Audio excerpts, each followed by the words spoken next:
それでは1番をお選びいただいた方のリーディングを行っていきます。今回のテーマは、ルノルマンカードを使って見ていくお相手へのアプローチ方法というのをテーマに見ていきます。よろしくお願いします。1番をお選びいただいた方、こちらはアポフィライトというパワーストーンのカードです。幅広く画面を使っていきますので、できる限り画面引いています。よろしくお願いします。では、早速展開していきましょう。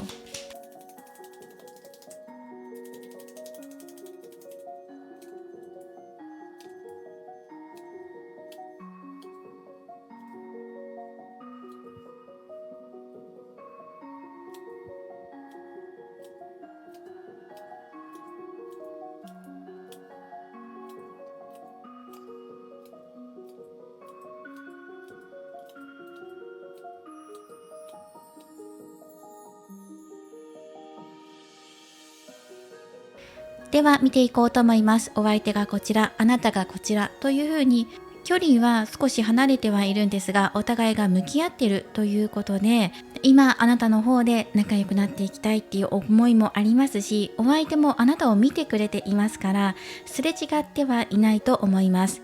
ただし、お相手の方で今ストレスを感じていることがあるとか、そうですね、背を背けているところでも蛇のカードが出ているので、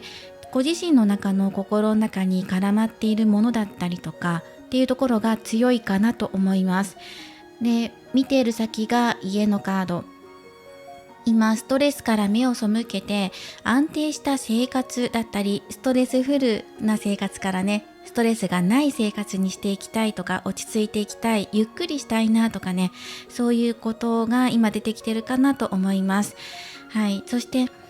本当だったら進んでいきたいとか、仲良くなっていきたいとか、ご自身の夢、願いだったり、あとはあなたと仲良くなりたいっていうことかもしれないんですが、前向きにやっていきたいっていうところがすごく強く出てきているんですね。でも一番感じるのはやっぱりゆっくりしたいとかストレスから解放されたいっていうところがあるかな。前向きにこれから取り組んでいきたいっていうふうに考えています。今はまだゆっくりしてエネルギーを貯めておきたいとかエネルギーチャージしたいっていうところがあるんじゃないかなというのが出てきていますね。そしてこの恋愛を進めていくのはあなたの方からっていう風に今はなっています。今そのお相手への今現在のアプローチ法っていうことをテーマに見ているので、あなたの方から動いていくといいんじゃないかなと思います。この恋が前進するきっかけですね。ただし、あなたの中でもまだ自分自身先行きが見えないとか、これから未来どうなっていくんだろうとか、自分が動いたところで変わったとしても悪い方に行きたくないなっていう思いがとても強い、未来に対する不安というのが出てきているので、怖いから動きづらいとか、先が見えないからどうしようとかそういうことも考えてらっしゃるのかなと思います。ただ前向きに考えているところが出てきていますので、あなたは積極的にお相手にアプローチしていこう、話しかけたいなとかデートのお誘いとかっていうのも考えていると思います。はい、ここのあたりがとてもロマンチックなカードなので、お相手に対する思いっていうのが前向きな気持ちっていうのが出てきています。ただ勇気が出ないっていうのが出てきてるかなと思うので、お誘いしたところで OK してくれるのかなとかそういうところですね。そのちょっとしたきっかけがあればお誘いしていこうかなとかそういうところだと思います。ポジティブに捉えてください。アドバイスカードも前向きなカードが出てきているので、ここは先がどうなるかわからないっていうところはあるんですが、少しずつコミュニケーションをとっていきながら仲を近づけていこうねっていうのが入ってきています。いろいろ考えちゃうと動けないっていうところがあるので、パッと思いついたこととか、ふと連絡したいと思ったその瞬間にやってみるとか、あれこれ考えずにまずは動いてみるっていうのが一番いいのかなっていうのが出てきています。そうですね、あなたの周りのカードがとても良いカードが出てきていますから、あまりいろいろ考えないっていうのがポイントです。でもお相手のところ少し気になりますよね。この周りを見ていると、動きたくても動けない状況だったり、ストレスかかっていたりっていうところが今はあるから、まずゆっくり休んでからっていう感じでこの方は考えてるのかなというのは出てきています。2 2人の恋の未来、近未来っていうのが、まだね、そのあなたの動き方で変わってくるっていうのが出てきていますから、あなたの中でもここね、覚悟を決めることあるんじゃないかなっていうのがあります。恥ずかしがり屋さんだとしたら勇気を持って話しかける。だけど浅い関係性っていう場合もあるんですよね。少し距離を感じるので、お相手から認識されていても、関係性が浅いとか少しの時間しか会えないとかで、なかなかきっかけがつかめないっていう方も多いのかなというふうに出てきています。だからこそ自分で顔を出していく、覗かせていく、話しかけていくっていうことも、ここね、ポイントとして入ってくるかな。ちょっとしたきっかけが欲しい。だけどそれは自分にとってとても勇気のいることなんだっていうふうにあなたが感じているかもしれません。そうですね。そのお相手の状況とかも見ていてもね、なかなか話しかけづらいっていうところもあるかもしれません。そしてこのお相手とは同じ職場だったり、このお相手の職場にあなたが、来店するとか、向かっていく側なのか、やり取りしているっていうようなのが出てきています。学びの場っていうのが出てきているので、コミュニティの中にいる方ですね、同じ職場の方なのか、あなたのいつも通っているところにいらっしゃる方っていうのが出てきています。この方とどうやって仲良くなっていこう、今以上にね、仲良くなっていくためにはどうしたらいいんだろうっていうことを考えている方もいれば、そうですね、そこそこお付き合いがあって、職場の中のお付き合いとかね、お友達付き合いっていうところがあって、そこから恋愛関係に発展させていくためにはどうしたらいいんだろうとか、またはもう今現在お付き合いされているっていう方もいるかもしれない。お付き合いされている方は、その結婚っていうところに対して、その次のフェーズっていうところに対してまだ先が見えないから、自分からどのように打ち明けていけばいいんだろうっていうところを考えている方もいると思います。ただ誕生日近いんですかね、このお相手が。もしくは今このリアタイでご覧になっている方はバレンタインデーもあるので、チョコレート渡そうかなっていうふうにあなたが考えているっていう可能性も出てきています。どのように自分の気持ちを伝えようかとか、この最近近未来でお相手に何かあげたいっていうふうにあなたの方で考えてるっていうのが出てきているので、そのタイミングを伺っているとかね、そういうのも出てきてるんじゃないかなと思います。ただこの方からね、じゃあ何か積極的に働きかけがあるのかって言われたら、今のところは見えづらいかなっていうのがあります。潜在意識のところでは動きたいなとかね、ポジティブになっていきたいなとかっていうところはあるんですけど、どちらかというと身軽になっていきたいっていう感じです。ストレス抱えているところが結構あるので、まずはそれを軽くしてからっていうところがこの方の今のテーマ、取り掛かっているところですね。出会いとかも良かったので、じゃあそこから先どうやって仲を深めていくかっていうところが今のテーマなのかなと思いました。はい、ではこの4枚がアドバイスカードなので、このアドバイスカードを見ていきながら、あとオラクルカードも少し足していこうかなと思います。そうですね、あんまりいろいろと難しく考えないことっていうのがまず出てきていますからね。ではオラクルカードを出していきましょう。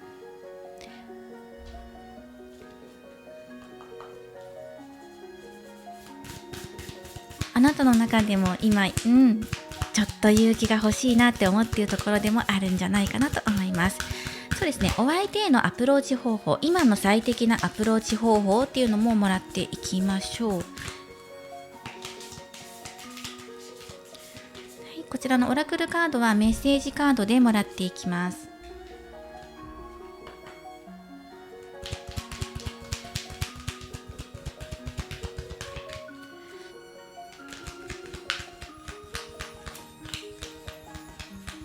そうですね、どの道をたどっていけばいいのか。まだ道のりは決して近いとは言えないんですが、今のね、あなたの願望に対して、その仲良くなりたいとか、お付き合いしたいとか、結婚同棲とかね、あなたの今の願望に対しての、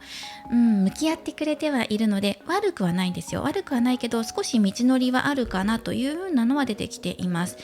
じゃあ、どの道をたどればいいのか。そうですね、一番ベストな道、こうたどるのがいいかなと思います。こうかな。これが一番良さそうです。はい。で、こういう風に辿っていく道もあるんですけど、いろいろとね、道はあるんですけど、まずストレートにこう来た方がいいと思います。コミュニケーションをとっていって信頼を深めていきましょう。仲良くなって恋愛関係の発展っていうのがここで可能性が出てきます。そしてお互い心身のバランスを取りながら信頼関係をさらに深めていく。そして目標に向かって前進していくとき、少し自由になっていきながら、緊張をほどいていきながら、ゆったりと過ごしていくと、このお相手に近づいていけるっていう、かなりね、このポジティブな道が出てきているので、時間はかかるかもしれないんだけれども、少しずつやっていきましょうっていうところが出てきています。で、この方が今生活状況がストレスかかるようなことがもしあるっていうことをあなたが知っているのであれば、サポートしていくといいんじゃないかっていう犬のカードも入ってきています。はい、とてもロマンチックな感じで流れていくような、そんな感じもしますし、地道にコツコツと信頼関係を育んでいく、コミュニケーションを重ねていくっていうのが一番いいのかなと思います。誠実なお気持ちを持って取り組んでいきましょう。はい。これが一番最適なアプローチ法かなと思います。では、ここに出ている4枚のアドバイスカードと、あと、オラクルカードから、はい、いいですね。Come Together のカードが入ってきています。そして、はい、こちらのメッセージカードももらっていきましょう。私は幸せになる義務があるって。こちらのね、Come Together は一つになるというカードです。そしてここにも出ている通り、たくさんの人がいろいろそれぞれやることをやっています。忙しい中、動き回っている中でも、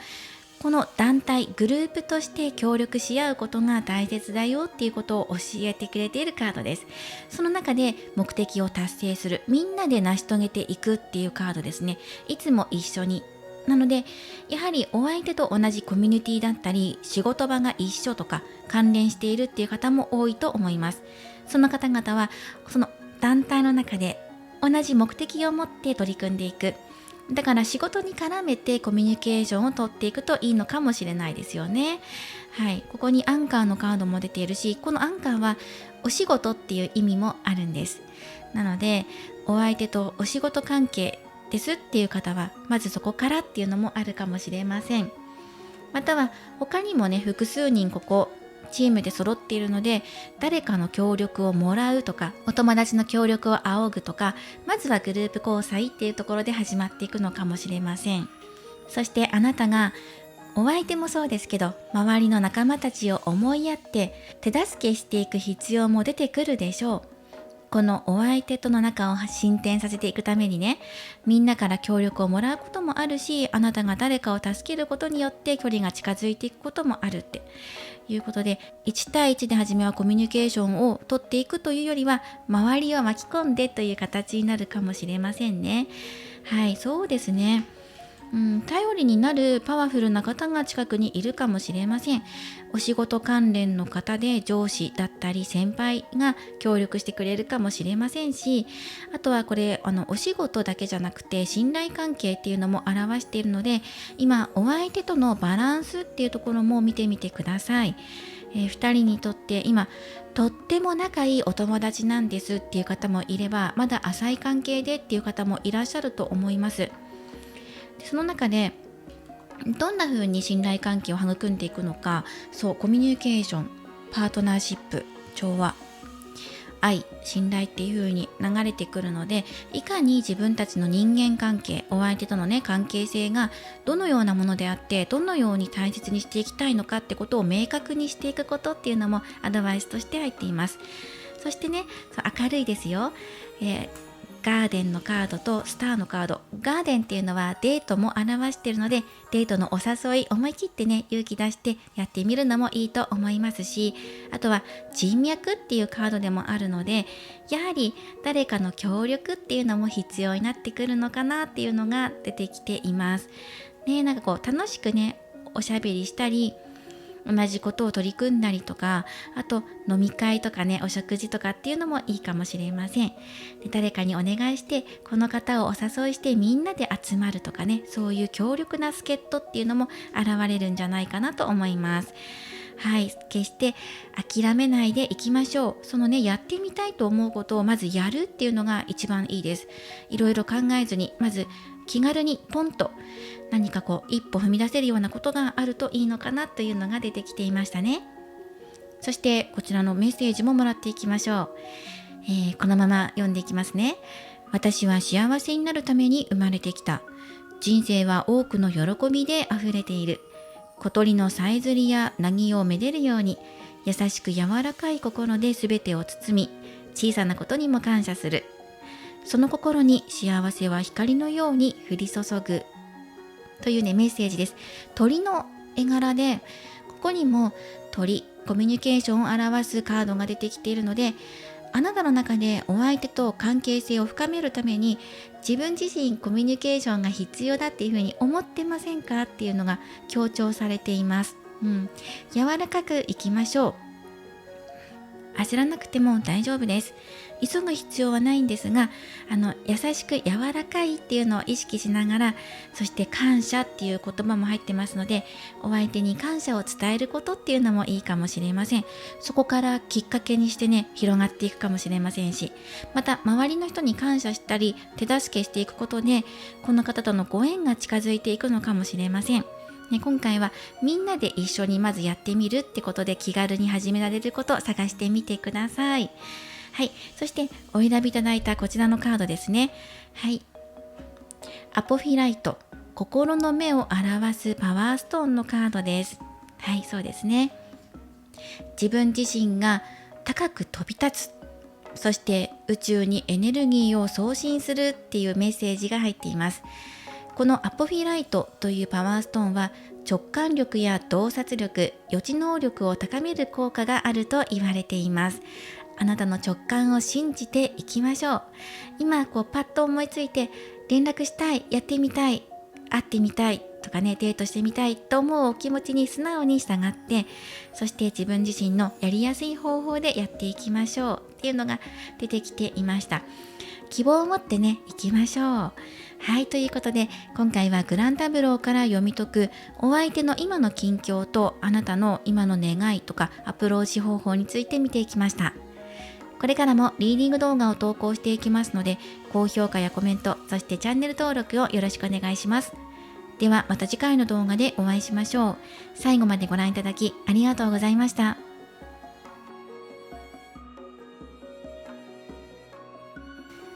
それでは2番をお選びいただいた方のリーディングを行っていきます。今回のテーマはルノルマングランタブローを使って読み解くお相手の今の近況、そして今最適なアプローチ方法について見ていきます。2人の恋の近未来っていうところを見ていきます。よろしくお願いします。では早速見ていきましょう。こちらのルノルマンカードを使って2番さん見ていきます。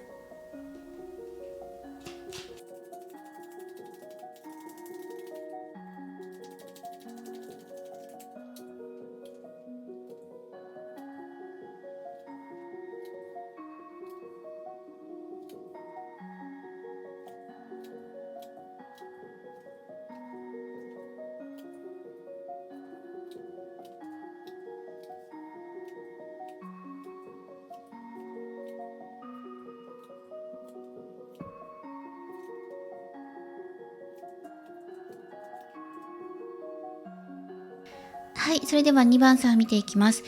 で、お相手のところがここの最後のね、4枚の中のうちに入ってきています。そしてあなたを表すカードがここです。お相手と良好な関係性を築いていたっていう方が多いのかなっていうふうに見ます。はい。で、今この現在ね、好きなお相手がいるという前提で見ていますので、それでお話を進めていきます。仲良くやっていたとか交際していたっていう方もいたと思いますし、約束や結婚を表すカードも出てるので、お相手と交際していて結婚を視野に入れて交際していたっていう方もいるでしょうし、デートの約束しているとかね、お友達として仲良くやっているっていう方いらっしゃると思います。ロマンチックな感じだし、コミュニケーションも取れていたんですが、でも最近喧嘩しちゃったかなっていう感じで入ってきます。もしくはお相手のお気持ち、本当のお気持ちが見えなくて、私のこと好きなのかどうかわからないとか、気持ち知りたいっていうところで不安になっている方が多いのかなというふうに見ます。なのでお相手と良い関係を築いていた過去と今現在は気持ちが見えなくて、仲良くやってきたんだけど、じゃあ恋愛関係に発展させていくためにお相手は自分のことを好きなのかどうか今わからなくなっちゃったとか、中には喧嘩したっていう方もいるでしょうし、あなたの中で、なんか不安というかね、今自分の中でお相手どんなことを思ってるんだろうとか、離れちゃったような気がするとかね、前の方が仲が良かったんじゃないかとかね、そういうことを考えているっていうのが出てます。喧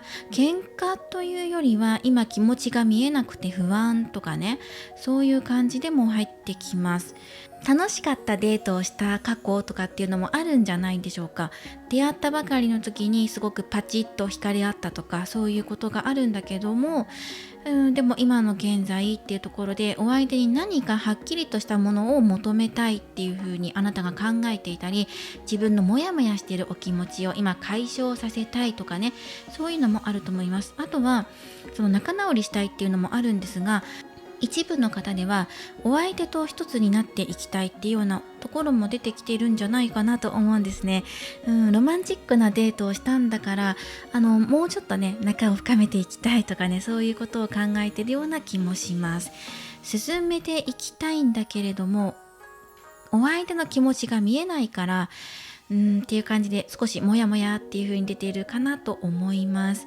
これから先なんですけど、やはりあなたの方から何かお相手に伝えていくことが必要になってくるねっていうのが出てきています。それは自分のモヤモヤを晴らすために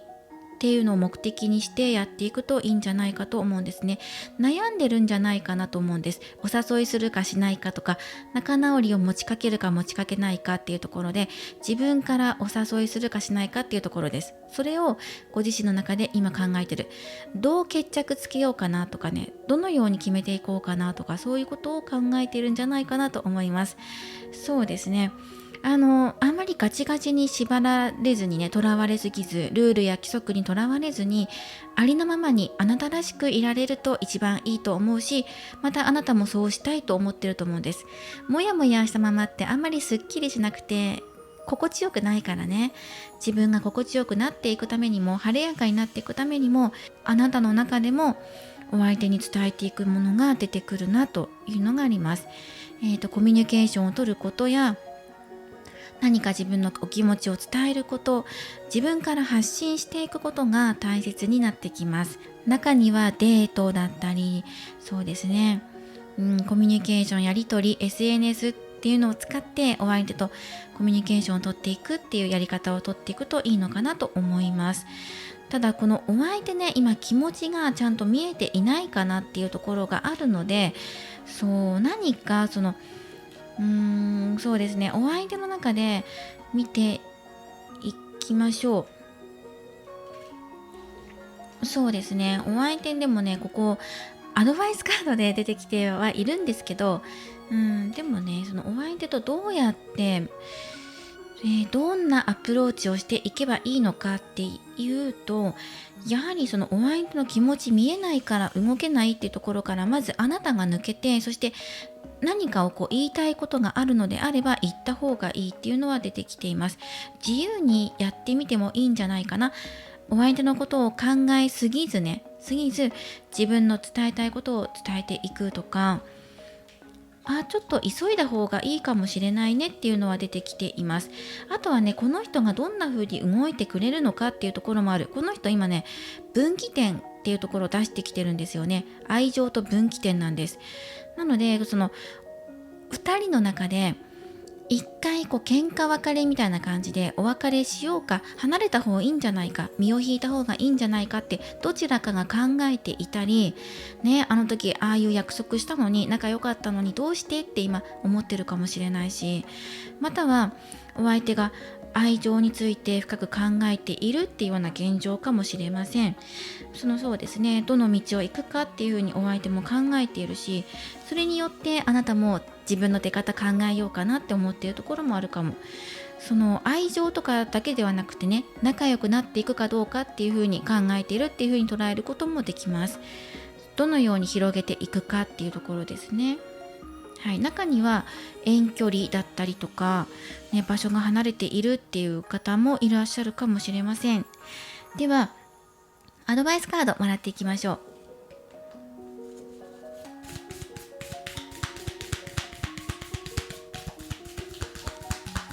そうですね。まずあなた自身の今の悩みっていうところをまず軽くさせていくことが今先決かなと思います。ポジティブにねっていう風に出てきていますから、あまりネガティブに考えずにねって。これはメッセージカードでもらっていくんですけど、あとね、もう一枚。こちらのカードからまずあなたへのメッセージ、アドバイスで1枚と、お相手が今伝えたいこととして1枚出しましょう。どんなことを考えているのかなとか、そうですね。今あなたに伝えたいことっていうことで、ただお相手の横にね、ハートが出てきているので、お気持ちとしてはあるんだけれども、今すれ違っているような感じがするんです。少し疎遠になっちゃったとか、でもそれはあなたの方から積極的に働きかけていくことで解消されていくっていう風になってるのでね、お相手の気持ちだから希望は捨てないでっていうのが出てきています。お相手が言いたいこととしてここ1枚もらっていきます。ではこの、4枚もアドバイスカードとして見ていくので、あなたにとってもね、分岐点っていうのがアドバイスとして入ってるんですね。何かを決めていく、選択する、選んで進んでいくっていうところもアドバイスで出てきていますし、だけど決して諦めないでくださいって、ポジティブに捉えていきましょう。はい、ということでお相手がまず伝えたいこととして1枚もらっていきましょう。光のカードですね。お相手から見たらあなたはこのように見えているよっていうことです。光の女王様のカードです。これは愛と光を伝えてくれるカードでもあるんです。なのでやっぱりこのお相手が見てる先の愛情っていうところにあなたっていう存在がいるんじゃないかなと思います。だからお二人は交際されているとか仲がいいとかっていう方だとしたら、このお気持ちは変わらないんだけど、今現在ね、すれ違ってるようなことがあるとか、あなたの中でモヤモヤしていて、はっきりとお相手に尋ねて答えてほしいことがあるとか、そういうことを今考えてるのかなっていうのも見えてきています。お相手にとってあなたは光のある存在でありますから、だからあなたも決して輝きを失わず、つまりネガティブになりすぎずね、今自分自身の暗闇の中からあなたが光の方向へ自分の輝きを放っていきながら、そっちの方へ進んでいくんだよっていうことも表してくれてます。お相手にとってあなたは自分の行く先に待ってくれている人のようにも映っています。自分の行き先を照らしてくれる人とかね、答えを持っている人っていう風に見えているかもしれません。はい、ではあなたへのアドバイスカードです。まずメッセージカード。私は大きな愛の塊である。たくさんの愛情を周囲の人に与えてあなたは生きています。言葉には出さなくても人々はあなたの愛情にね、感謝して過ごしている。その事実を認めましょう。自分が愛にあふれた人間であることを自覚し、自分自身にもさらに愛情を注いで生きていきましょうっていうことでね、中心人物っていうようなイメージで入ってきます。あなたは集団の中にいても目立つ方だったり、中心的になるような人物なのではないかと思います。周りの人を引っ張っていくような力があったり、そうですね、リーダー的な役割、またはヒーラーさんっていうのも入ってきます。誰かを癒すようなお仕事をされていたり、そのような性格もあると思うんですね。周りの人に愛を注いでいる分、自分自身にもより愛を注いでいきましょうということで、愛と光を感じてください。わー、綺麗ですね。このカードもメッセージで入ってきていますね。素晴らしい。花を咲かせるっていうカードでもあります。ね、ハスの花であって、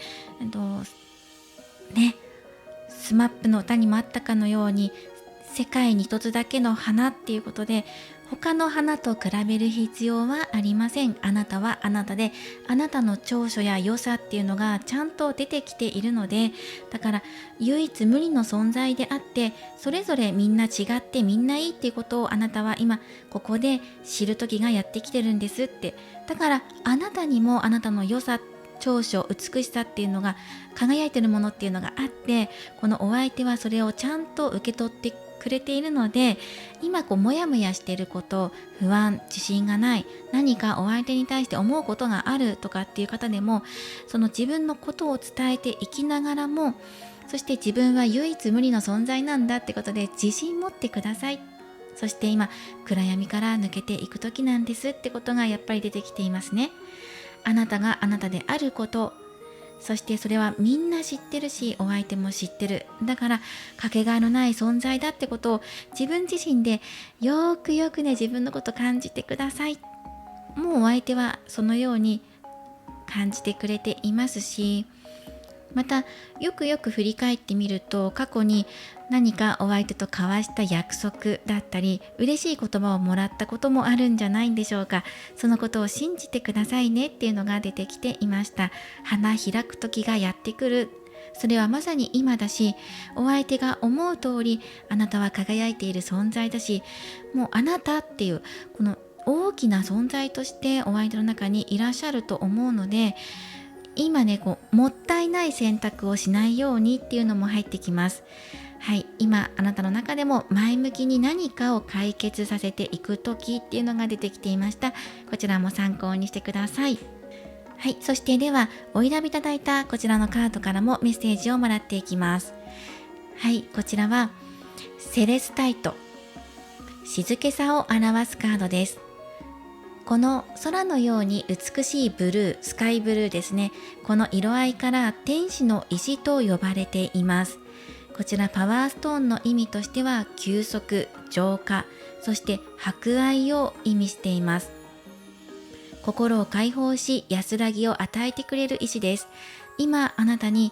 安らかさだったり、あと自分自身を浄化していくこと、クリアにしていくこと、クリアにしていきたい、解決したいことがあるの他に、心の浄化っていうのも、大きくこれが作用してくるかもしれません。ストレス解消させていきましょうっていうことですね。そのために休んだり、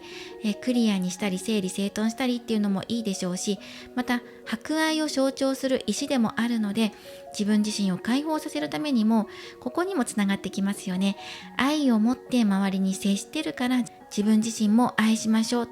周りも自分も愛していく、広い意味でね、博愛っていうことが出てきています。すごい素晴らしいですよね。天使の石って呼ばれているんですよ、この石。はい、なので今そのあなた自身の心を解放していきましょうっていう風にね、自分自身認められないとか信じられないとかっていうところもあったかもしれないんだけど、自分自身を受け止めていきましょうねっていうのも出てきていました。今回はルノルマンカードを使って読み解くお相手へのアプローチ方法、そしてお互いの近況や近未来について見ていきました。これからもリーディング動画を投稿していきますので、高評価やコメント、そしてチャンネル登録をよろしくお願いします。ではまた次回の動画でお会いしましょう。最後までご覧いただきありがとうございました。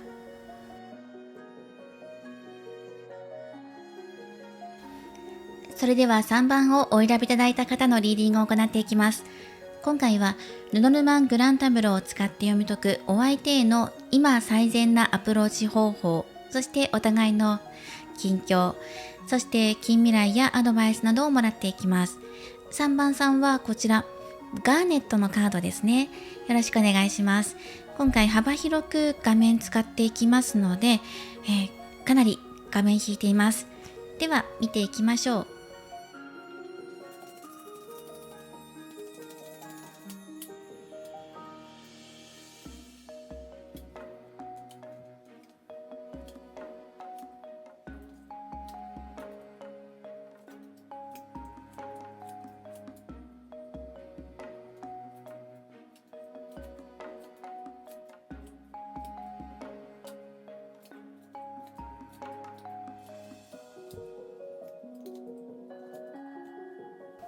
い、3番さん見ていきましょう。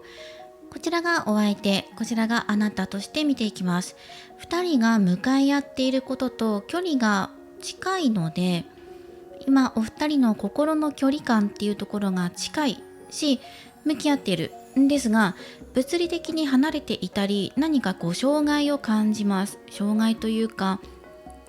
喧嘩しちゃうんだよねとか、ぶつかり合っちゃうんだよね、なかなか素直になれないんだよねとか、あとはもう遠距離っていう形で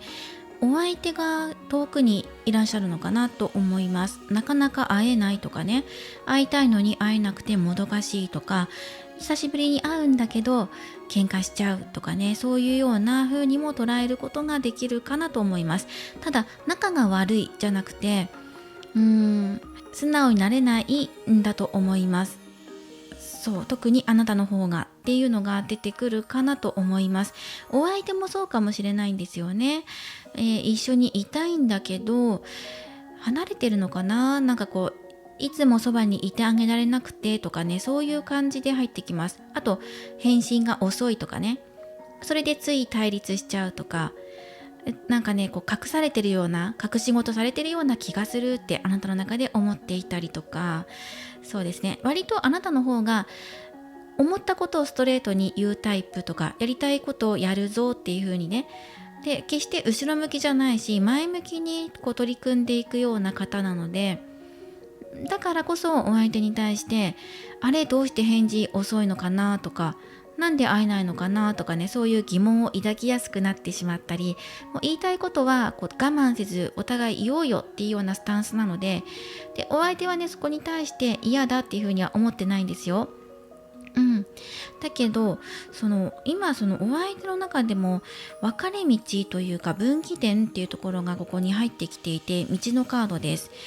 どうしようかなって迷ってるわけじゃないんだけど、今どっちにしようかなって選択肢が今この方の中に出てきてるんじゃないかなと思うんです。それはいろんな意味かもしれない。今ここから感じるのが、離れているっていうのがあるんです。二人の気持ちは向かい合ってるんだけど、遠距離みたいな感じで物理的に離れていたり、なかなか会えなかったりとか、仲がいいんだけど対立しちゃったりとかね、そういうことが入ってくるので、そこに対してどう取り組んでいこうかなってお相手が考えていたり、どうやったら仲が深まっていくかなとかね、そういうことも考えています。ちゃんとした信頼関係っていうのがお互い持っているので、人としてね、お互い信頼しているってところはあるんだけど、じゃあ恋愛関係としてはどうなのみたいなことを、お互い考えてるのかもしれないし、今お付き合いしているよっていう方は隠し事されてる気がするとかね、すれ違ってるとか対立しちゃったとかっていうことをあなたの中で感じてるかもしれない。だから仲直りするきっかけが欲しいとかね、そのように感じてるあなたっていうのが入ってきます。できれば最短ルートでお相手と近づいていきたいとか、自分の願望を達成させていきたいっていうのがあなたの望みとして入ってきています。でもね、そのお相手は見てる方向ってどうやったらより豊かになっていけるかなっていうようなことを考えているので、あなたともっと仲を深めていきたいとか、交際していきたい、恋愛関係になっていきたい、交際今してるのであれば、喧嘩してるんだったら仲直りだし、今以上の愛情を持ってあなたと接していきたいっていうところが出てきてるから、お相手すごくポジティブね、考えていますよ。だから前向きな方向に今どうやったら持っていけるかなってことを考えてるんだと思います。できれば喧嘩を避けていきたいし、だけど毎日相手してあげられなくてごめんねとか、あとはその返信が遅くてごめんとかね、そういうことも考えてるんじゃないかなと思います。これから先の2人の恋の近未来っていうところを見ていくと、あなたがあまりこの未来っていうところを今目を向けられていないというかね、とにかくまず今なんだっていうところが出てきていて、今後これからどうしていきたいとか、今後の障害とかね、課題っていうところを今目を背けていて、それよりもまず今なんだっていうところですね。でもそれは一理あるので、まず今は前向きに捉えてね、どうやっていくかってことによって未来変わっていくからね。だからそのあなたの今考えてることっていうのも決して間違ってるわけじゃないから、大丈夫。そしてポイントとなってくるのがやはり物理的な距離だったり対立や、あと何がねこう隠し事されてるのかなっていうような、そういう疑心暗鬼になってるようなお気持ちっていうところで、それをストレートに言葉で伝えていくというよりは、少しワンクッション置いて時間を空けて伝えるとか、整理してね言葉にして伝えるとか、そういうことが一番いいんじゃないかなっていうアドバイスも入っています。そしてここに出ている4枚が2人の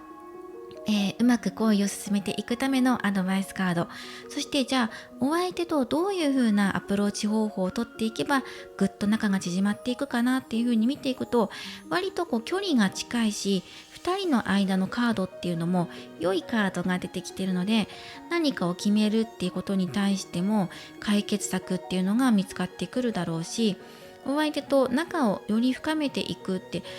純粋にね素直になっていけばとか、あとあまり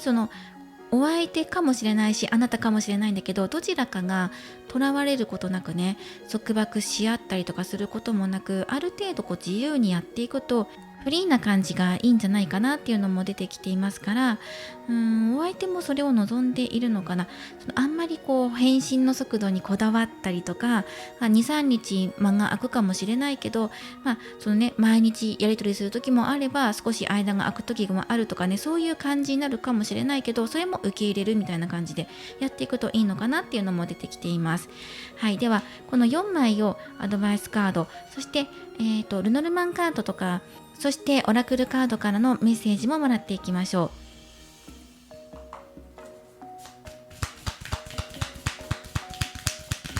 う。もしこの今お相手と片思いなんですって、まだ交際していませんっていう方だとしたら、仲良くなっていく方法とか、浅い関係だとしてもどうやったら仲良くなっていくのかなっていうのがちゃんと出てきているので、それはその通りやってみたらいいと思います。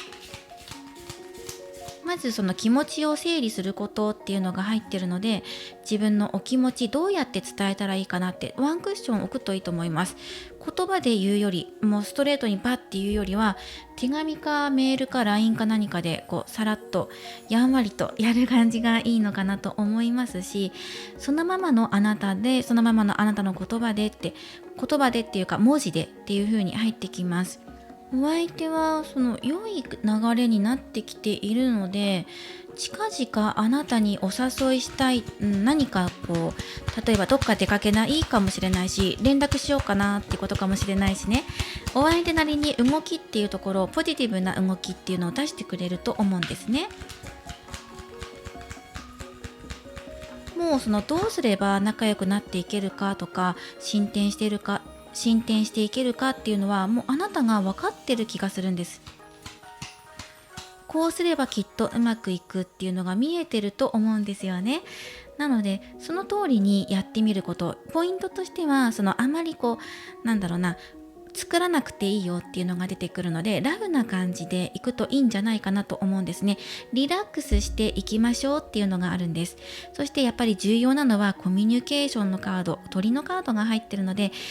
お相手とコミュニケーションの仕方、より良いコミュニケーションの仕方ね、お互い負担にならないような、できるだけリラックスできるようなコミュニケーションのやり方っていうのを今あなたが見つける時だっていうのが入ってきていますから、そうですね、アプローチ方法を変えるかもしれませんね。近未来としても良いのではないかと思います。自分の中で解決策が見つかって乗り越えるべき課題っていうところに対しても目を向けることになっていくし、それを乗り越えるだけの強さ、たくましさっていうのも身につけることができます。はい、クリアしていけると思います。ここは手堅くいこうってみたいな感じになっていくと思いますね。では、アドバイスカードです。ありのままの私が愛される。ありのままっていうのがやっぱり入ってきましたね。飾らないあなたの姿がこの人から愛されます。無理をしない等身大の自分。それは決してね、わがままではなくて本来の自分のあるべき姿なんです。悲しみも喜びも素直に表現していいですよ。そういうあなたの方が愛されますっていう、ありのままでっていうカードが入っています。わー、豊かさのカードが入ってきていますね。はい、すごい素晴らしい。今ね、来たるべき豊かさに向かって準備しましょ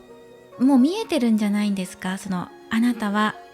あなたっていうことだし、これから先どんな風にしていけばより良くなっていくのかっていうのも何かね、分かってるような気がします。ネガティブな思い込みとかっていうのは全てもう置いていきましょう。終わりを告げる時がやってきています。これから先思いがけない豊かさをあなたは手にする可能性があるので、今のうちに心の準備、備えしておきましょう。身の回りの整理整頓もいいかもしれません。豊かさを受け入れるために今整理できるものを整理しておきましょう。そして自分自身に価値がない、自分は豊かではないというふうに感じているのであれば、それは違う。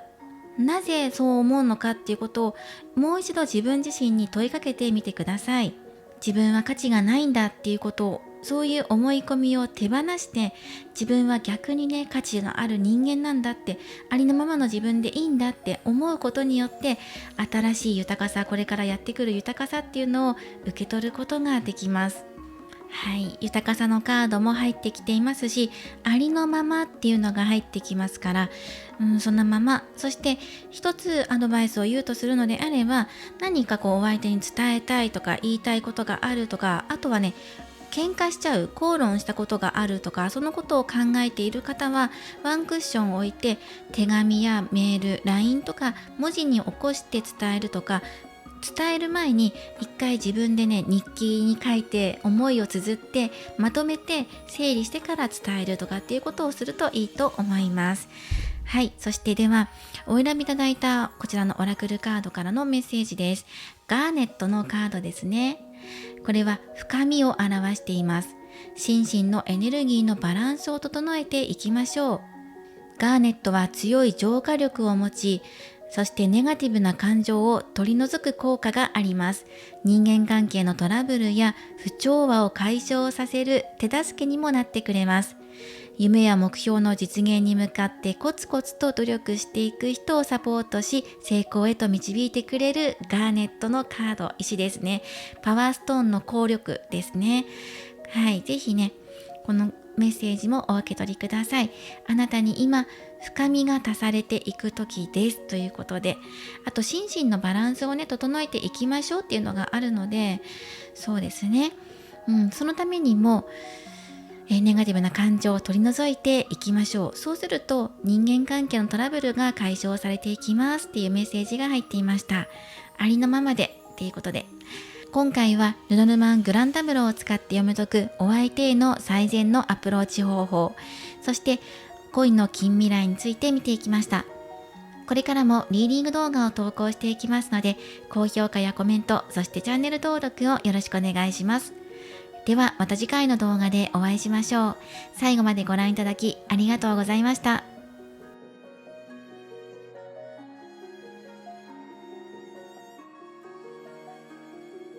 今回のリーディングは以上となります。いかがだったでしょうか？グランタブローを使ってお相手への今の最善なアプローチ方法、そして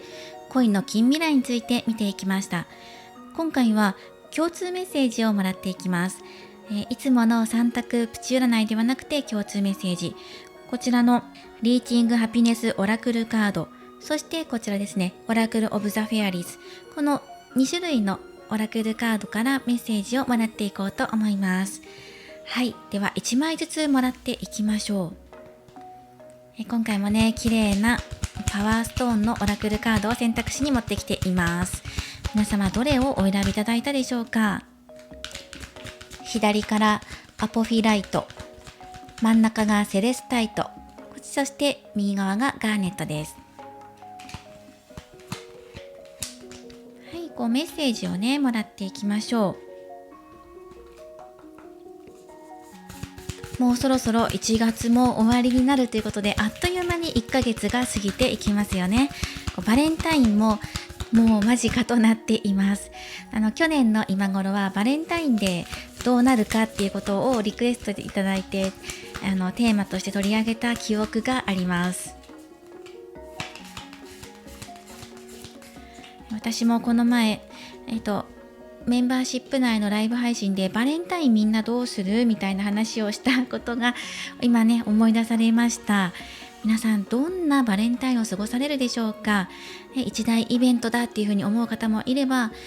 さらっとね過ぎ去っていくような方もいるかもしれません。私もイベントごとにはあまりご縁がないので、さらっと過ぎていくような気がします。では共通メッセージをもらっていきましょう。まずこちらからねもらっていきましょうね。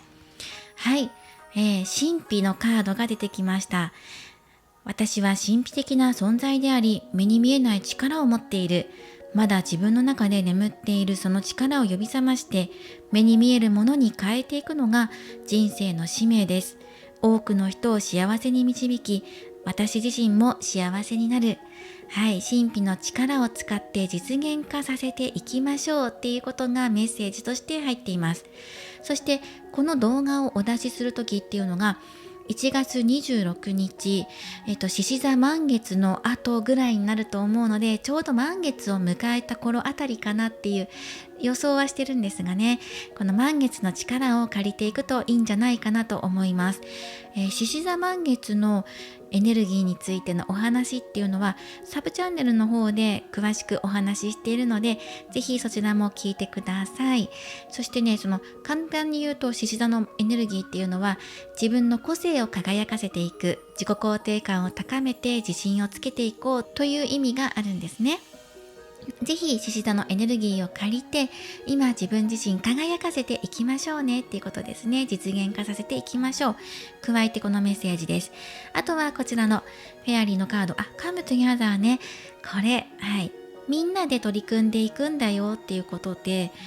グループで何か取り組むことっていうのが出てきています。人との関わり合いを通じて何か得るものがあるだろうし、ご縁とかね、目に見えないことから始まるかもしれません。最初はここにもありますよね。目に見えないものを実現化していくんだっていうことで、初めは目に見えないようなご縁とかお気持ちとかっていうことで始まっていく。そしてみんなで取り組んでいく、目標を設定してやっていくことによって達成する。そして目に見える形の豊かさを受け取る、結果を受け取ってみんなで喜び合いましょうっていうカードが出てきています。なのでね、その今獅子座満月と掛け合わせて見ていくと、誰かとのつながり、それは1対1じゃないかもしれない、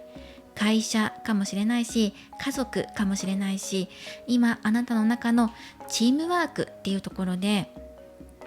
みんなで仲良く取り組んでいくこと、助け合いながらねやっていこうって、楽しくやっていきましょうっていうことで、そして目に見えないことを感じながら実現化へ向けて多くのサポートを受けたりサポートしたりっていう風にねことを意識してやってみてください。そして満月の時っていうのはエネルギーが満たされている状態でもあります。そのことから達成、実りという意味を満月は持ちます。エネルギーのピークでもあり、感情や意識の変容が起こりやすいと考えられています。そのため、この満月のパワーで願い事の達成や成就をサポートしてくれるのです。はい、この満月の夜に瞑想したり浄化作業を行うことでポジティブなエネルギーを引き寄せていくことができます。ぜひこの獅子座満月の力を借りてより良いポジティブな流れを引き寄せていきましょう。はい、今回はねこの月の流れ、満月ちょうど重なってくるので、満月のお話も少し取り入れていきながらこちらのメッセージをお届けしていきました。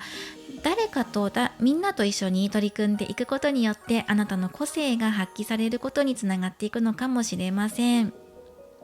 では今回は以上となります。また次回の動画でお会いできるのを楽しみにしています。今回も最後までご視聴いただきありがとうございました。